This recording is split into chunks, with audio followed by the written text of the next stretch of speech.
viewers, in this video we'll see process costing with abnormal loss. Before we go into the problem, we'll see what does this abnormal loss mean. When the process loss is in excess of predetermined loss, such additional loss is called abnormal loss or abnormal wastage. Okay, the loss is more than the expected level, that is exceeds the predetermined level of loss. That type of loss is considered as the abnormal loss, or it can be called as abnormal wastage. And this is the formula to calculate this abnormal loss: expenditure of the process minus scrap value of normal loss divided by input, that is the number of units introduced in the process, minus normal loss units into abnormal loss units.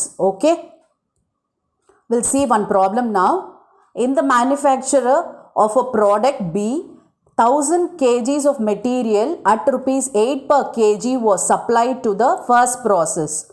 Okay, first, for manufacturing this product B, 1000 kgs of material was supplied to process 1 and it cost 8 per kg.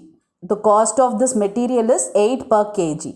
Labor cost amounted to rupees 2000. Okay, the labor cost was 2000 and production overhead incurred was rupees 1000. The normal loss has been estimated at 10%, which could be sold at 2 per kg, and the normal estimated loss here is 10% of the input, that is in this 1000 we have to calculate this 10%. Okay, and it can be sold for rupees 2 per kg.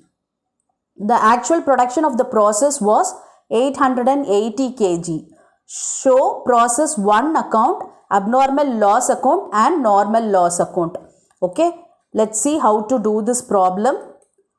First, I have to start with this material. Two materials, 1000 kgs was introduced. So 1000 and it is 8 per kg. So 1000 into 8 will get 8000. Okay, and the next one is labor cost 2000 and production overhead was 1000.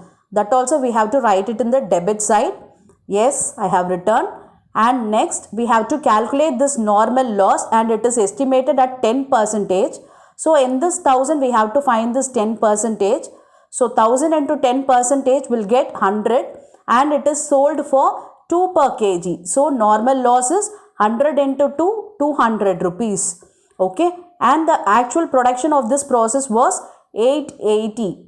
Okay, in this process account we have to write it in the credit side because we don't have any more process. So I have written here by finished stock it is 880.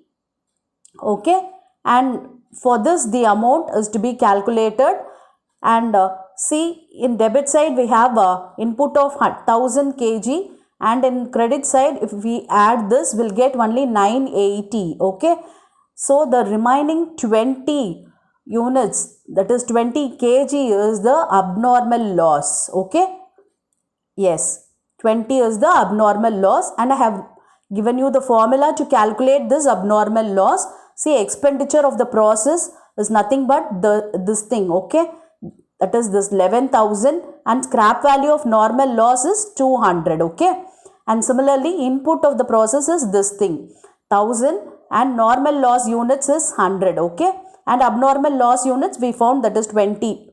Okay, if we substitute in the formula we'll get, see, 11,000 minus 200 divided by 1000 minus 100, this 1000 and this 100 and this 11,000 minus this 200. Okay, into the abnormal loss unit is 20, so we'll get 240. Okay, 240 is the abnormal loss value.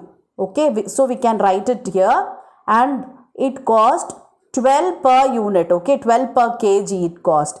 240 divided by 20 will get 12 rupees. In the same price only the finished stock is to be valued. So 880 into 12 will get 10,560. Also we can write the balancing figure here. Okay, we can do it both the ways. Okay, this may be a balancing figure or at the same abnormal loss per kg we can calculate this finished stock. Okay, Yes, now we'll prepare abnormal loss account. Using this process 1 account, we can able to prepare the abnormal loss account. See, in abnormal loss account, in debit side, we have to write this, okay? 20 and 240. Yes, to process 1 account, 20 and 240 I have written. And in credit side, we have to write the scrap value. That is, it is sold 2 per kg, no? So that we have to write it in the credit side. So, by cash, 20 units, the same 20 units we have to write it here, and the scrap value is 2 per kg. Next, we have to write the balancing figure, that is costing P&L. Okay, it is 200. This is the balancing figure. Okay, next we have to prepare the normal loss account. This normal loss account is as simple as that, because we have to write this normal loss in the debit side of normal loss account. Process 1 account, the same 100 and 200. I have written it here. And in the credit side, by cash. Because it realized cash, no, the 2 rupees per kg. So 100 into 2 will get 200. Okay. This is how we have to prepare this normal loss account. I hope now you can be able to solve the problem under abnormal loss account, right? And I have given you a small problem for you to practice. Just work out this problem and comment the answer. I'll check your answer. Thank you for your patient listening.